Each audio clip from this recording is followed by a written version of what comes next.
Penelope Harper's breath caught when the train lurched to a halt at Jackson, Wyoming Territory, and she realized her worst fear was about to be confirmed. The wedding dress that had seemed so elegant in Philadelphia now felt like a cage designed to showcase her every flaw. She descended the iron steps with trembling legs, clutching her carpetbag so tightly her knuckles whitened beneath her cream-colored gloves. The mountain air filled her lungs, crisp and thin, as her eyes searched the dusty platform for the man who would become her husband in 3 days. The year was 1878, and she had traveled nearly 2,000 miles to marry a man she had never met, a rancher named Robert Owens who required a wife and had answered her brother's advertisement with a terse but promising letter. The platform teemed with activity. Cowboys loaded cattle onto freight cars while families reunited with tearful embraces. Penelope stood alone, watching, waiting, her heart hammering against her corset stays. She was 21 years old, plain by conventional standards, with mousy brown hair that refused to hold a curl and a figure that could charitably be described as sturdy. But her eyes, a startling shade of blue-gray, held intelligence and kindness in equal measure. A tall figure emerged from the crowd, moving with the deliberate gait of a man accustomed to covering ground efficiently. Robert Owens was 30 years old, weather-worn but handsome in a rugged way that Philadelphia society would have dismissed, but that suited this harsh landscape perfectly. His dark hair curled slightly at his collar, and his face bore the permanent tan of someone who spent every waking hour beneath the sun. When his brown eyes found hers, something flickered there, an assessment perhaps, or maybe disappointment quickly masked. "Miss Harper," he said, removing his hat to reveal a pale strip of forehead where the sun never reached.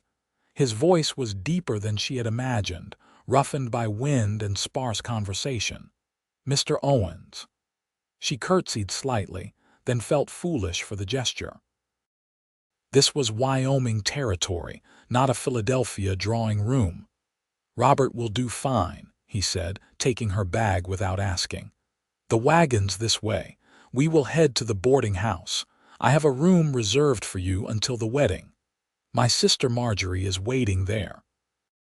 They walked in silence through Jackson's Main Street. The town was smaller than she had imagined, with wooden buildings still bearing the fresh-cut look of recent construction. The Teton mountain range loomed in the distance, so majestic and imposing that Penelope found herself stopping mid-step to stare. "First time seeing real mountains?" Robert asked, following her gaze. "Yes, we have nothing like this in Pennsylvania. They are magnificent." "They can kill you if you are not careful," he said matter-of-factly. "Beautiful things often can." The comment unsettled her, though she could not say why. They continued walking until they reached a whitewashed boarding house at the edge of town. A woman emerged, wiping flour-dusted hands on her apron. She was perhaps 5 years older than Robert, with the same dark hair and a face that suggested she smiled easily when given reason. "Marjorie, this is Miss Harper. Penelope, my sister Marjorie Owens." "Oh, please call me Penny," she said, grateful for the warmth in the other woman's eyes. "Miss Harper sounds like my mother, and I would rather leave her back east." Marjorie laughed, a genuine sound that loosened some of the tension coiled in Penelope's chest. "Then Penny it is. Come inside. You must be exhausted. Robert, you can leave her bag and be on your way. I am sure you have a ranch to run." Robert nodded, set the carpetbag down with careful precision, and turned to go. Then he paused, looking back at Penelope with an expression she could not quite read. "The wedding is Saturday evening. There will be a dance afterward. I hope you are looking forward to it." Penelope's stomach dropped. A dance? Of course there would be a dance. "Yes, naturally," she managed, forcing a smile that felt brittle on her face. After he left, Marjorie showed her to a small but clean room upstairs. "My brother is not much of a talker," she said, setting down fresh towels. "But he is a good man, Penny. He would not have sent for a bride if he did not need help at the ranch and companionship. His first wife died 3 years ago in childbirth. The baby, too. He has been lonely, though he would never admit it." "I am sorry to hear that," Penelope said softly. The knowledge that she was a replacement sat heavy in her chest. "Do not be. He has had time to grieve. Now he needs to move forward, and you seem like just the sort of practical woman who could make a real home out there. The ranch is 10 miles north of town, beautiful country, good water. You will like it." Over the next 2 days, Penelope explored Jackson and met various townspeople who would attend the wedding. The seamstress, Mrs. Patterson, altered her dress, letting out the waist and adjusting the hem for her shorter stature. The mercantile owner, Mr. Chen, an immigrant from China who had found his fortune selling supplies to miners and ranchers, showed her bolts of fabric and promised to stock whatever she needed once she was settled at the ranch. Everyone was welcoming, curious about the Eastern bride who had come so far to marry one of their most respected ranchers, but the subject of the dance kept arising. Mrs. Patterson mentioned how lovely it would be to see the newlyweds take the first dance together. Mr. Chen spoke of how the whole town would gather to celebrate, how dancing was one of the few entertainments they had in this isolated place. Each mention made Penelope's anxiety twist tighter. The truth was shameful, at least in the circle she had left behind. Penelope Harper could not dance. Not a waltz, not a reel, not even a simple two-step. Her mother had tried to teach her, had hired instructors, but Penelope's feet seemed to operate independently of her brain when music played. She stumbled, stepped on toes, moved when she should have been still. Eventually, her mother had given up, declaring her eldest daughter a lost cause and focusing instead on her younger sister, who moved with natural grace. "You will make some practical man a decent wife," her mother had said with a sigh. "Just pray he does not expect you to entertain." And now here she was, about to marry a rancher who probably expected his wife to do all the things frontier women did. Cook, clean, help with the animals, bear children, and yes, dance at social gatherings. The thought of humiliating both herself and Robert in front of the entire town made her feel physically ill. Saturday arrived too quickly. Marjorie helped her dress, pinning her hair into an elegant arrangement that somehow made her look almost pretty. The dress, after Mrs. Patterson's alterations, fit well, the cream-colored silk flattering against her pale skin. "You look lovely," Marjorie said warmly. "Robert will be pleased." The wedding took place in the small church at the center of town. Reverend Morrison conducted the ceremony with efficient kindness, and Robert spoke his vows in that same deep, steady voice, never faltering. When it was Penelope's turn, her voice shook only slightly. The ring he slipped onto her finger was simple gold, warm from his pocket. "You may kiss your bride," the Reverend announced. Robert leaned down and his lips brushed hers with surprising gentleness. It was Penelope's first kiss, and though it was brief, she felt the promise of intimacy in it, the beginning of something that both excited and terrified her. The town hall had been decorated for the reception, with wild flowers in mason jars and candles providing warm light as the sun set beyond the mountains. Long tables held food brought by various families: roasted venison, fresh bread, berry pies, and precious bottles of whiskey saved for special occasions. A small group of musicians set up in one corner, a fiddle player, a man with a guitar, and someone who had brought a harmonica. Penelope ate without tasting anything, hyper-aware of the music that would soon start, of the dance that would be expected. Robert sat beside her at the head table, accepting congratulations from a steady stream of well-wishers. He seemed relaxed, occasionally resting his hand on the back of her chair in a gesture that felt both protective and possessive. "You did well today," he said quietly during a brief lull. "I know this is not easy, marrying a stranger." "You are a stranger too," she replied, then worried the comment sounded accusatory. "I mean, this is equally strange for both of us." True enough. Something that might have been amusement flickered across his face, but we have time to change that. The fiddle player struck up a lively tune, and couples began moving to the center of the hall. Penelope's hands gripped her napkin so tightly she thought it might tear. "I believe this is where we start the dancing," Robert said, standing and extending his hand to her. This was the moment. She could make up an excuse, claim exhaustion from the journey, but that would only delay the inevitable. Better to face the humiliation now and be done with it. "Robert, I need to tell you something." Her voice came out barely above a whisper. He leaned down to hear her better, and she caught the scent of soap and leather and something essentially him. "What is it?" "I cannot dance. I have tried, truly I have, but I simply cannot do it. My feet do not cooperate, and I will only embarrass you in front of everyone. I am sorry. I should have mentioned this in my letters, but I was afraid you would not send for me if you knew." She forced herself to meet his eyes, expecting disappointment or anger. Instead, she found him studying her with an intensity that made her breath catch. "You cannot dance," he repeated slowly, as if testing the words. "No, I am sorry." For a long moment, Robert said nothing. The music swelled around them, and Penelope could feel the eyes of the town beginning to turn their way, waiting for the newlyweds to take the floor. Shame burned in her cheeks. Then Robert did something unexpected.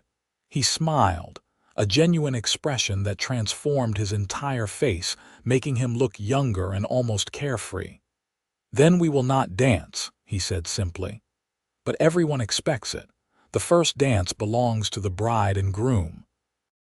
Then we will give them something different." He took her hand, his calloused fingers wrapping around hers with surprising gentleness, and led her to the center of the floor. The crowd parted, watching with curiosity and anticipation.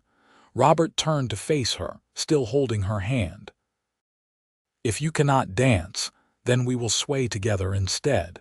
There is no skill required in swaying, only the willingness to move with another person. I do not understand. Trust me." He placed his other hand on her waist, drawing her close enough that she could feel the warmth radiating from him. "Do not think about steps or patterns. Just feel the music and move with me.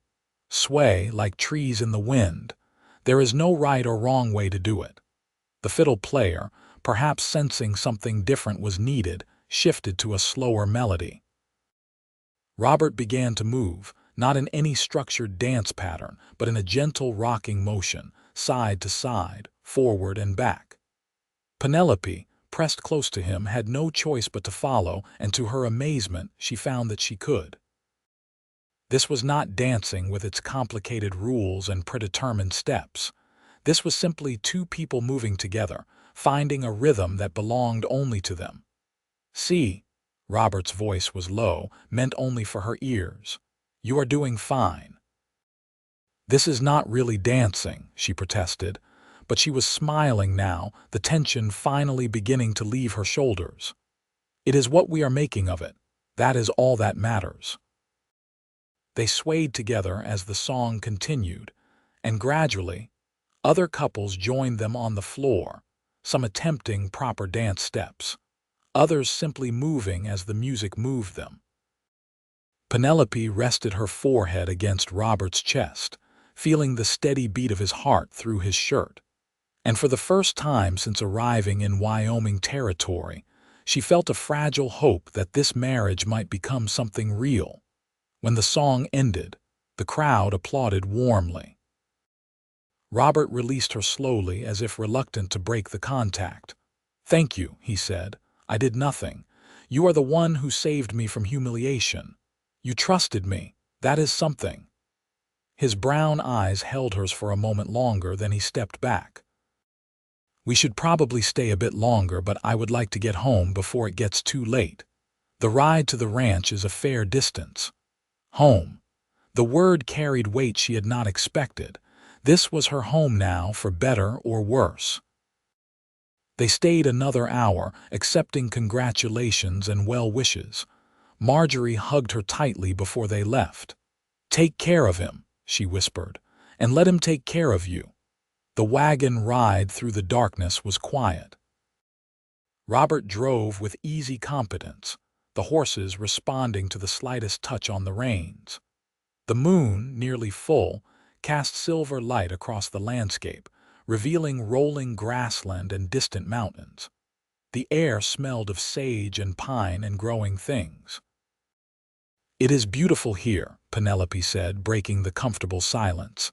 "It is home. I came here 5 years ago with my first wife, Emily. We built the ranch from nothing. It has been hard work, but good work. Marjorie told me what happened. I am sorry for your loss. Thank you." Emily was a good woman, but she was delicate, not built for this country. I should have seen that, should have taken better care of her. His voice carried guilt that 3 years had not erased. "I need someone strong, Penny. Someone who can handle the life here. That is why I was glad when your brother's advertisement described you as practical and capable rather than beautiful and refined."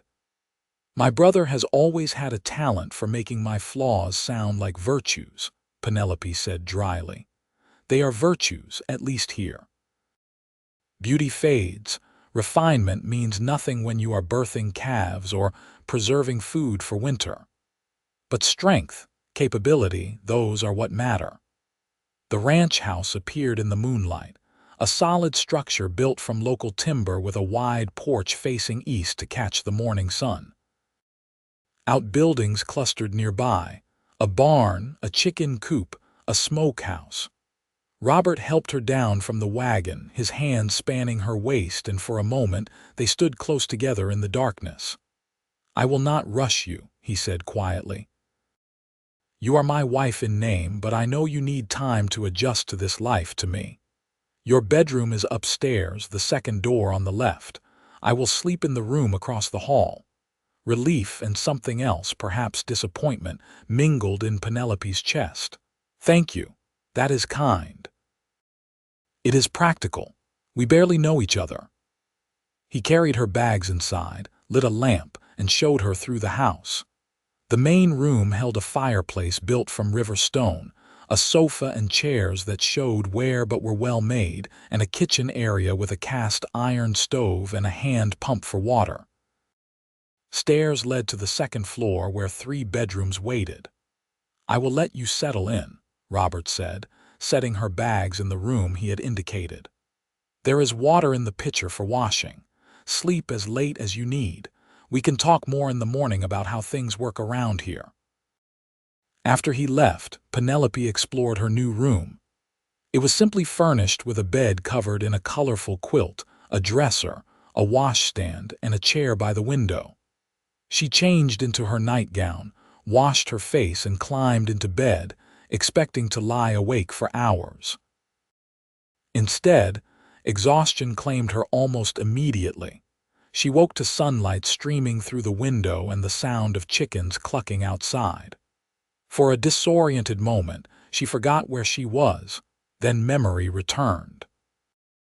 She was in Wyoming Territory, in her husband's ranch house, beginning a new life. After dressing in a simple calico day dress, she made her way downstairs.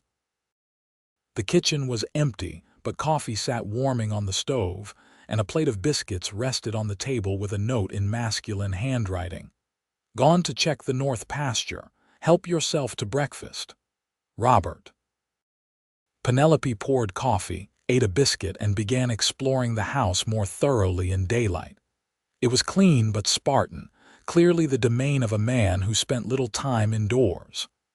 The pantry held basic supplies: flour, sugar, dried beans, preserved vegetables. She found fresh eggs in the coop and decided to make herself useful by preparing a proper dinner for when Robert returned.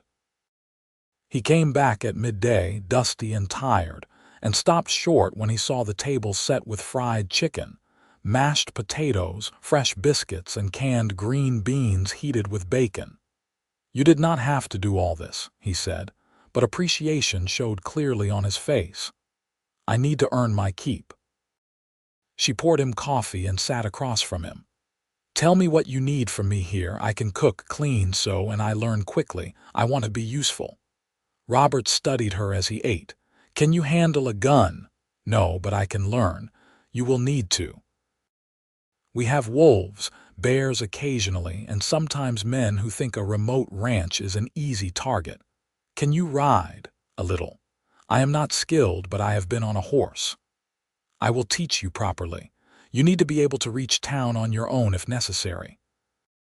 He paused, his fork halfway to his mouth. "I will not lie to you, Penny. This life is hard. The winters are brutal. We can go weeks without seeing another soul, and there is always more work than daylight hours to do it in. But it is a good life if you are willing to embrace it. I did not come all this way to shrink from hard work." "No, I suppose you did not." Something like respect flickered in his eyes. "Most women from the East cannot handle it. They get lonely, homesick, frightened. Emily was miserable most of the time, though she tried to hide it. I do not want that again for either of us." "I am not Emily," Penelope said firmly. "I will not pretend this is what I imagined my life would be, but I am here now, and I intend to make the best of it. Just tell me what you need, and I will do my best to provide it." Over the following weeks, a routine emerged. Robert taught her to ride properly, first on his gentlest mare, gradually building her confidence and skill. He showed her how to shoot, standing behind her to adjust her aim, his body warm against her back in a way that made her pulse quicken. She learned to recognize the sounds of the ranch at night, the normal versus the dangerous, and how to handle a rifle if trouble arose. In turn, she transformed the house into a real home. Curtains appeared in the windows, sewn from fabric she ordered from Mr. Chen's mercantile. She reorganized the pantry, expanded the garden, and began putting up preserves for winter. Her cooking improved with practice, and she learned to make the hearty meals that a rancher needed. But it was the small moments that mattered most. Robert teaching her to whistle to call the horses, his hand covering hers to demonstrate the proper positioning of her fingers. The two of them working together to repair fence line, developing an unspoken communication where a glance or gesture conveyed meaning. Evenings on the porch watching the sunset paint the mountains in shades of purple and gold while they talked about everything and nothing. Despite their initial agreement to maintain separate bedrooms, Penelope found herself drawn to Robert in ways that both excited and frightened her. He was patient, kind, and surprisingly gentle for a man who worked with his hands all day. When he looked at her, she felt seen in a way she never had before, valued not for accomplishments or appearance but simply for being herself. One evening, about 6 weeks after their wedding, they sat on the porch after dinner. The air carried the first hint of autumn's chill, and Robert had built a small fire in a pit near the house. Penelope wrapped herself in a shawl and watched sparks spiral upward into the darkening sky. "I have been thinking," Robert said, breaking the comfortable silence, "about what you said on our wedding day." "I said a lot of things." "Which part?" "About not being able to dance. I have been thinking about why that bothered you so much, why you were so afraid." Penelope tensed, old shame rising in her throat. "I suppose because it was something everyone else could do easily, and I simply could not. It made me feel defective, like there was something fundamentally wrong with me." "There is nothing wrong with you." "You are kind to say so, but I know my limitations. My mother made sure I understood them." Robert turned to look at her directly. "Your mother sounds like she was not a very nice person." The blunt assessment startled a laugh from Penelope. "She was not intentionally cruel. She simply had very specific ideas about what made a woman valuable, and I did not fit those ideas. My sister was the beauty, the one who danced and charmed and caught the eye of a wealthy banker. I was the practical one, the one who would make someone a decent helpmate if I was lucky. And you thought I would be disappointed that you could not dance. I knew you would be. Everyone always is." Robert stood and extended his hand to her. "Come here." Puzzled, Penelope took his hand and let him pull her to her feet. He led her away from the chairs to a flat section of the porch. "What are we doing?" "We are going to sway together again. No audience this time, just us. I want you to understand something." "Understand what?" Instead of answering, he pulled her close, one hand at her waist, the other clasping hers. Then he began to hum, a slow melody she did not recognize. They moved together as they had on their wedding night, a gentle rocking that required no skill, only trust. "The reason I did not care that you could not dance," Robert said softly, "was not because I was being kind or making allowances for your inadequacy. It was because I realized something in that moment. Dancing is just a performance, something you do to impress others. But this, swaying together, moving as one person, this is intimacy. This is connection, and that is far more valuable than any perfectly executed waltz." Penelope's eyes stung with unexpected tears. "You make it sound beautiful." "It is beautiful. You are beautiful, Penny. Not in the way your mother defined beauty, maybe, but in ways that matter so much more. You are strong, capable, brave enough to cross a continent to start a new life. You work hard without complaint, you make this house a home, and every day I wake up grateful that you are here." "Robert." His name came out as barely a whisper. He stopped swaying and cupped her face in his calloused hands. "I am falling in love with you. I did not expect to, did not think I had it in me after Emily, but there it is. And I need you to know that if you could dance like a prima ballerina, or if you could not even stand upright without falling over, it would not change how I feel." "I am falling in love with you too," she admitted, the words spilling out before she could stop them. "I was so afraid when I came here, so sure this marriage would be a practical arrangement and nothing more.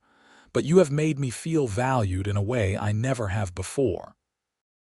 He kissed her then, not the brief ceremonial kiss of their wedding, but something deeper, more passionate.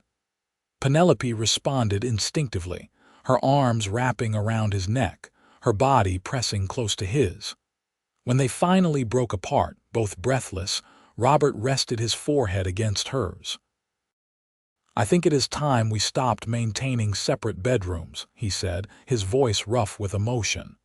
"Yes," she agreed. "I think it is." That night, their marriage became real in every sense. Robert was gentle, patient with her inexperience, and when they finally came together, Penelope felt a completeness she had not known was possible. Afterward, she lay in his arms, her head on his chest, listening to his heartbeat slow to its normal rhythm. "I never imagined I could be this happy," she said. "Neither did I." His hand stroked her hair with tender repetition. "When Emily died, I thought that part of my life was over. I figured I would find a practical woman to help run the ranch, nothing more. But you have given me something I did not know I needed." "What is that?" "A partner. Someone who challenges me, surprises me, makes me want to be better. I love you, Penny, truly. I love you too." As autumn progressed into winter, their bond deepened. The ranch required hard work, but they tackled everything together, supporting each other through challenges and celebrating small victories. When the first snow fell, blanketing the land in white, Penelope stood at the window marveling at the beauty while Robert wrapped his arms around her from behind. "What are you thinking?" he asked. "That I was so afraid of coming here, so certain I would fail at being a frontier wife. But this is where I was meant to be, with you. I was thinking the same thing. That fate brought you to me, and I am grateful. Christmas came, and they celebrated simply but joyfully. Robert gave her a pair of boots he had ordered from a catalog, perfectly sized for her feet and sturdy enough to handle ranch work.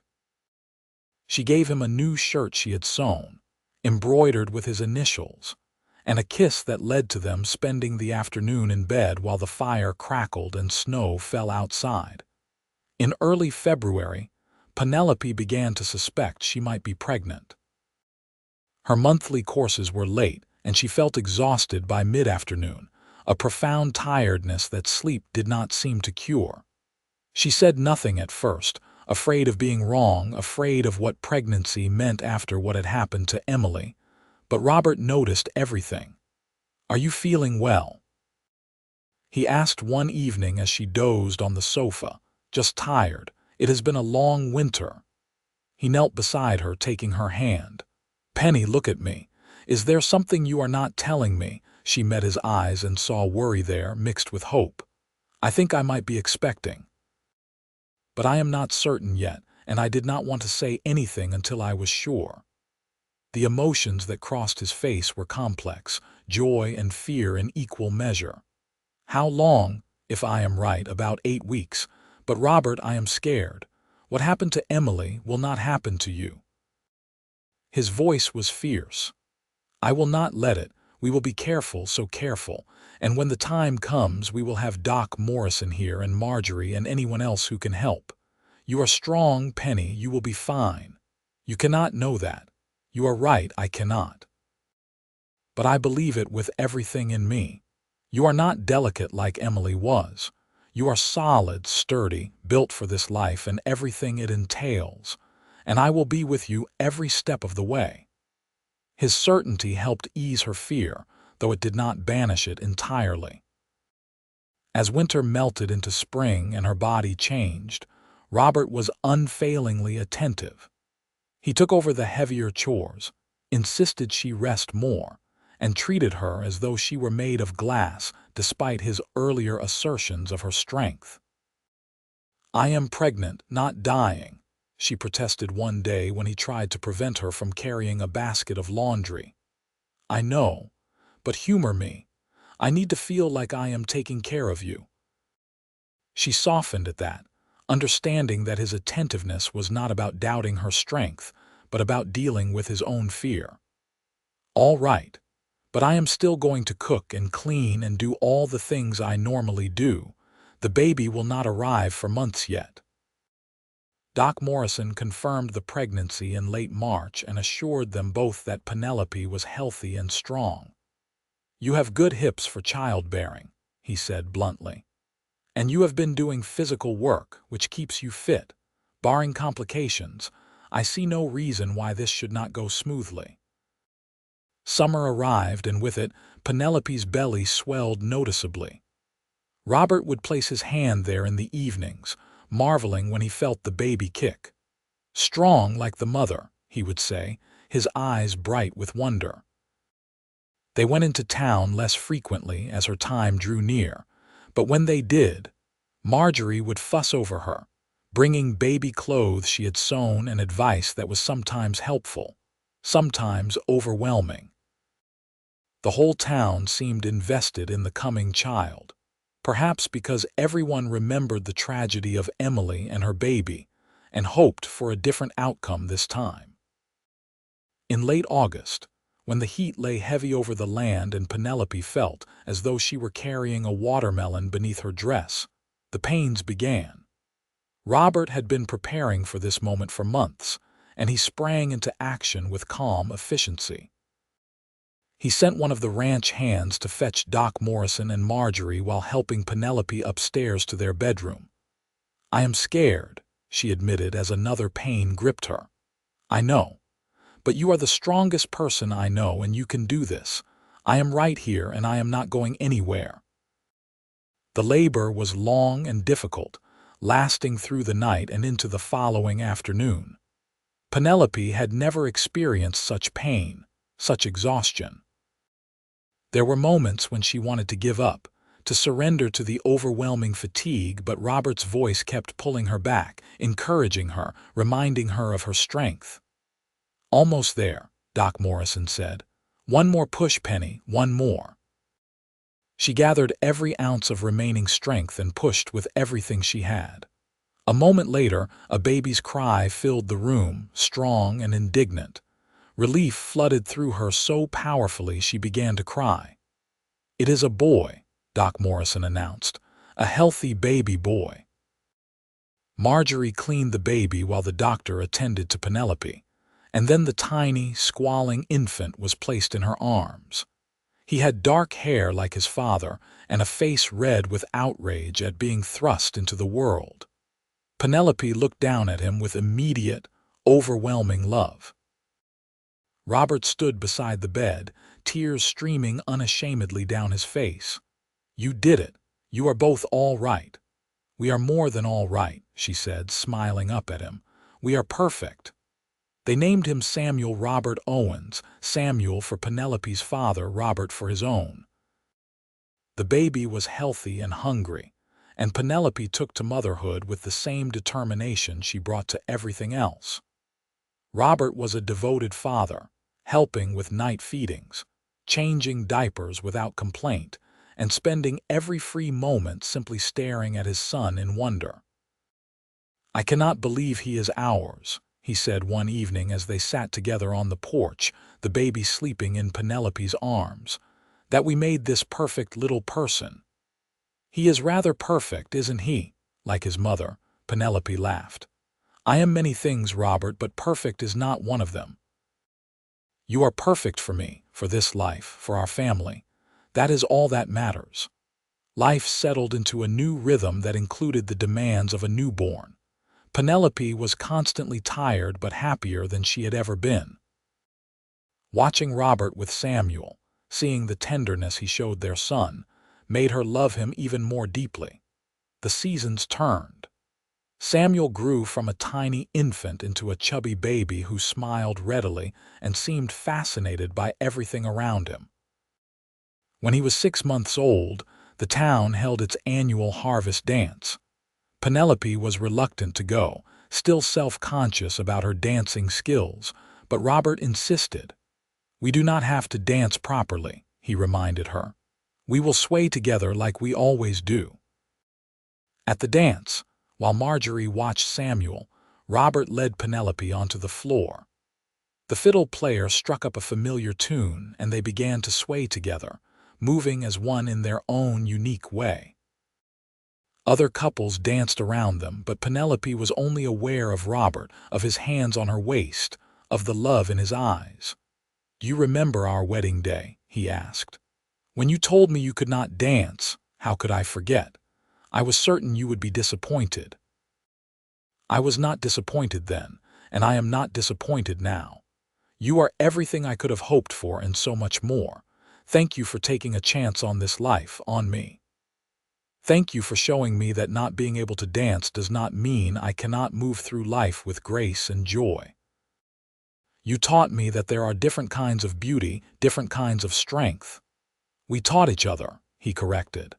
"That is what marriage is supposed to be, I think. Two people learning and growing together." They swayed together as the music played, surrounded by friends and neighbors, but existing in a world of their own creation. Penelope rested her head against Robert's chest and thought about how far she had come from that frightened young woman stepping off the train in Jackson. She had crossed a continent, married a stranger, and built a life in a harsh and beautiful land. She had faced her fears, discovered strengths she had not known she possessed, and found a love deeper than anything she had imagined. When Samuel was a year old, Penelope discovered she was pregnant again. This time there was less fear, more confidence. She knew what to expect, knew that she could handle it. Their daughter, Emily Rose, was born in the spring, named for Robert's first wife in honor of her memory. The baby had Penelope's blue-gray eyes and a disposition that suggested she would be more spirited than her placid older brother. Robert held his daughter with gentle reverence. "2 children," he said in wonder. "A family." "A family," Penelope agreed, watching as Samuel toddled over to peer at his new sister with curious eyes. "Our family." The ranch prospered over the following years. Robert's hard work and Penelope's capable management created a homestead that was both productive and welcoming. They added onto the house, creating more space for their growing family. Samuel grew into a serious, thoughtful boy who followed his father everywhere, learning the ways of ranching. Emily was indeed spirited, fearless in a way that both delighted and terrified her parents. When Samuel was 5 and Emily 3, Penelope gave birth to another son, James. The birth was easier than the previous 2, and Doc Morrison declared that Penelope was a natural at childbearing, which made her laugh given how terrified she had been the first time. "3 children," Robert said that night as they lay in bed, the house finally quiet. "We are outnumbered now. We are blessed," Penelope corrected. "So incredibly blessed." "Yes, we are." He pulled her close, kissing the top of her head. "Do you ever regret it? Leaving Philadelphia, coming here, marrying me?" "Not for a single moment." "Do you regret sending for a bride who could not dance?" "Never, because you taught me something important." "What is that?" "That the best things in life cannot be performed or practiced or perfected. They can only be felt, experienced, lived. When we sway together, whether it is dancing or working side by side or raising our children, we are creating something uniquely ours. That is more valuable than any skill or accomplishment." Penelope kissed him, pouring all her love and gratitude into the gesture. "I love you, Robert Owens. Thank you for seeing value in me when I could not see it in myself. I love you, Penelope Owens. Thank you for being brave enough to cross a continent to find me." The years continued their steady march. The children grew, the ranch prospered, and Penelope and Robert's love deepened with each passing season. They faced challenges, droughts that threatened the cattle, harsh winters that tested their endurance, illnesses that frightened them but ultimately passed. Through it all, they stood together, partners in every sense of the word. Jackson grew too, becoming less of a rough frontier town and more of an established community. Roads improved, a school was built, and more families settled in the area. Penelope became known as someone who could be counted on, whether it was helping with a difficult birth, organizing a church social, or simply being a friend to those who needed one. Robert's reputation grew as well. He was respected for his fair dealing, his hard work, and his devotion to his family. People spoke highly of the way he treated his wife, with obvious affection and respect that was not always common in that time and place. When Samuel turned 16, he began courting the daughter of a neighboring rancher. Robert and Penelope watched their son navigate the complexities of young love with a mixture of pride and nostalgia. "He is so young," Penelope said one evening as they watched Samuel ride off to visit his sweetheart. "No younger than you were when you came here," Robert pointed out. "That was different. I was already an adult, if barely. And he is growing into one. We raised him well, Penny. We have to trust that." Emily showed no interest in boys yet, more concerned with horses and helping her father with the ranch work. James, at 11, was caught between childhood and adolescence, sometimes serious and responsible, sometimes still wanting to play. One evening, the family gathered on the porch as had become their tradition. Samuel was there with his sweetheart, Rebecca, a sweet-faced girl who blushed whenever anyone spoke to her. Emily sat on the porch railing, swinging her legs and telling an elaborate story about a wild horse she was determined to tame. James lay on his back, staring at the stars emerging in the darkening sky. Robert reached over and took Penelope's hand, a gesture so familiar she almost did not notice it. But then she did notice, and she squeezed his fingers in response, grateful as always for this man, this life, this family. "You remember when we first swayed together?" Robert asked quietly. "Of course. How could I forget? I was thinking about it today. About how terrified you were that you could not dance, and how certain I was that it did not matter. I still believe that, you know. It never mattered. I know. You showed me that there are different ways to move through the world, different ways to find grace and beauty. You gave me so many gifts, Robert, but that might have been the greatest. The freedom to be myself, limitations and all, and know that I was enough. You were always more than enough. I am the lucky one. A man who sends for a stranger to be his bride takes a terrible risk. I could have ended up with someone selfish or cruel or simply incompatible. Instead, I got you, the best partner I could have hoped for." Emily noticed them holding hands and made an exaggerated gagging sound. "You two are so sentimental," she teased. "Just wait," Penelope said with a laugh. "Someday you will understand. I doubt it. I am never getting married. I'm going to live here forever and run the ranch with Papa." "We will see about that," Robert said, but he smiled, clearly pleased by his daughter's declaration. The seasons turned with their familiar rhythm. Samuel married Rebecca in a ceremony that brought tears to Penelope's eyes, remembering her own wedding over 2 decades earlier. The young couple built a cabin on the far side of the ranch property, close enough to help with the work, but far enough to have their own space. Emily did eventually fall in love, though not until she was 22, with a cowboy who worked on a neighboring ranch. He was one of the few men not intimidated by her spirited nature, and Robert gave his blessing with the stipulation that they also stay close. "I am too old to run this ranch by myself," he claimed, though at 48 he was still strong and capable. James, quieter and more scholarly than his siblings, surprised everyone by becoming a teacher. He taught at the school in Jackson, living in town during the week and returning to the ranch on weekends. "Somebody in this family needs to read books," he joked, but Penelope knew he had found his calling. The years brought grandchildren, first from Samuel and Rebecca, then from Emily and her cowboy husband. Penelope found being a grandmother utterly delightful, all the joy of babies without the sleepless nights. Robert was equally smitten, patient with the little ones in a way that sometimes surprised Penelope, though it should not have after watching him raise their own children. On their 25th wedding anniversary, Robert surprised Penelope by taking her into Jackson for a special celebration. The town held a dance in their honor, recognizing them as pillars of the community.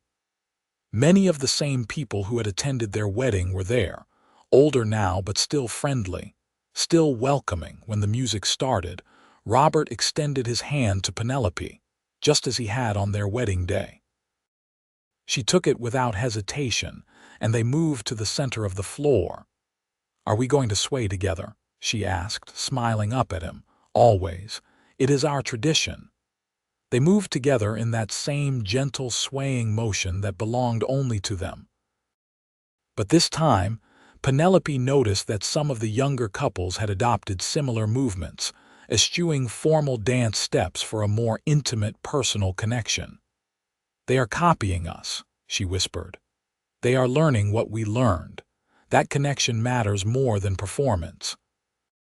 That love is about moving together through life, not about executing perfect steps." Penelope looked around the room at the community they had helped build, the family they had created, the life they had made together. "I never imagined I could be this happy," she said. "That day I stepped off the train, so frightened and uncertain I could not have dreamed this. I could not have either. I thought I was getting a practical woman to help run the ranch. Instead, I got a partner, a lover, a friend, the mother of my children and the love of my life. You are everything, Penny, everything I needed and so much more. And you are mine." my unexpected happiness, my home. They swayed together as the music played, their bodies knowing the rhythm so well that thought was unnecessary. Around them, the town celebrated, but Penelope and Robert existed in their own private world as they had from the very beginning. The years continued their march. Robert's hair turned silver, Penelope's waist thickened, but the love between them remained constant. They worked the ranch together until Robert's joints grew too stiff, and then they passed more responsibility to their children while still remaining involved. One evening, when Penelope was 62 and Robert 66, they sat on the porch watching the sunset. 4 grandchildren played in the yard while Samuel and Emily handled the evening chores. The mountains stood eternal in the distance, purple and gold in the dying light. "You ever wish you had learned to dance properly?" Robert asked out of nowhere. Penelope considered the question seriously. "No, because if I had, we might have just danced like everyone else on our wedding day. We never would have discovered swaying together, never would have created our own unique way of moving through the world. I think we would have found each other anyway. Some things are meant to be. Perhaps. But I am grateful for how it happened. For every moment, every challenge, every joy, I would not change a single thing. Not even the difficult times, the drought of '85, the winter we almost lost the herd, James getting pneumonia, not even those. They shaped us, made us stronger together. We weathered every storm because we faced them as partners." Robert took her hand, his fingers still strong despite the arthritis that plagued him. "When I die," he said, and Penelope opened her mouth to protest, but he continued, "When I die, I want you to know that you made my life complete, that every day with you was a gift I never expected and never took for granted. Robert, do not talk like that. You are not going anywhere. Not yet. But someday, and when that day comes, I want you to remember that you were loved completely and absolutely, that you were enough, more than enough, exactly as you were from the moment you stepped off that train." Tears streamed down Penelope's face. "And I want you to know that you gave me everything I never knew I needed. You saw value in me when I could not see it myself. You loved me not despite my limitations, but including them as part of who I am. You made me strong, Robert. You made me whole." They sat in silence for a long while, hands clasped, watching the sun sink below the mountains. The grandchildren's laughter carried on the evening breeze, and somewhere in the barn, Emily was singing to the horses as she always did. "Listen," Robert said suddenly. "To what? To all of this. The children, the animals, the life we built. Can you hear it? This is our symphony, Penny. This is the music we have been swaying to all these years." Penelope listened, really listened, and she understood what he meant. The rhythm of ranch life, the pattern of seasons, the harmony of family working and living together. This was their dance, improvised and imperfect and utterly beautiful. "Then let us sway together," she said, standing and pulling him to his feet. "One more time, just us, like we have done 1,000 times before." There on the porch, with no music but the song of their life surrounding them, Robert and Penelope swayed together. Their bodies moved in perfect synchronization, knowing each other so well that no guidance was needed. They had been doing this for over 40 years, this gentle swaying that was uniquely theirs, and it felt as natural as breathing. Robert lived for 8 more years, long enough to see 2 more grandchildren born and James marry a quiet librarian who suited him perfectly. When he finally passed, peacefully in his sleep at age 74, the entire community mourned. The church could not hold everyone who came to pay their respects to a man who had been respected and loved in equal measure. Penelope grieved deeply, but without bitterness. She had been given far more than she had ever expected, decades of love and partnership with a man who had seen her truly and loved her completely. She remained at the ranch, surrounded by her children and grandchildren, still active and engaged with life even as her body slowed. One evening, several years after Robert's death, she stood on the porch watching the sunset alone. Samuel approached, now a middle-aged man himself, and stood beside her. "You miss him," he said. "It was not a question. Every day, but I am grateful for the time we had. You two were always so different from other couples. The way you looked at each other, the way you moved together. I remember watching you dance or sway, or whatever you called it, and thinking that was what love should look like. Your father taught me that love does not require perfection. It requires acceptance, partnership, and the willingness to create your own unique path together. He loved you very much. And I loved him. I still do. That does not end just because he is gone." Samuel put his arm around his mother's shoulders. "Rebecca and I try to model our marriage on what you and Papa had. That deep respect and affection. We want our children to see that kind of love. Then we did something right, your father and I. We showed you what is possible when two people truly commit to each other, not just in the good times but through everything." Penelope lived to the remarkable age of 86, her mind sharp even as her body finally failed. She was surrounded by 3 generations of family when she passed, their voices filling her ears with love and gratitude. Her last conscious thought was of Robert, young and vital, extending his hand to her on their wedding day, and her taking it without knowing where it would lead but trusting him anyway. The family buried her next to Robert on a hillside overlooking the ranch, with a view of the mountains they had both loved. The headstone was simple. Penelope Owens, beloved wife, mother, grandmother. She could not dance, but she swayed through life with grace. And every year, on the anniversary of that first wedding, her descendants would gather on the ranch and hold a dance in honor of Penelope and Robert. When the music played, couples would sway together in the style that had become known as the Owens Way, a gentle, intimate movement that prioritized connection over form. Children who never knew them grew up hearing stories of the Eastern bride who could not dance and the rancher who loved her anyway, who had shown her that there were many ways to move through life with grace.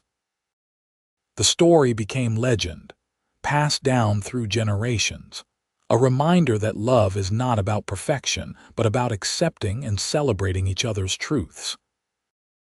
The ranch remained in the family, passed from generation to generation, each adding their own mark while honoring the legacy of those who came before.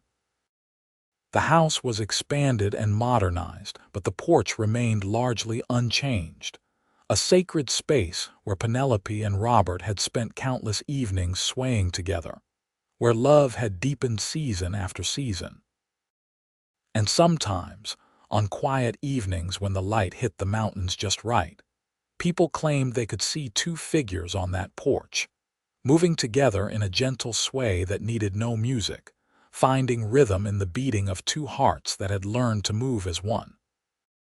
Whether it was memory or hope or something more, it served as a reminder of what had been built there, a love that transcended limitations, that found beauty in imperfection, and that proved that sometimes the greatest grace comes not from executing perfect steps, but from being willing to sway together through whatever life brings.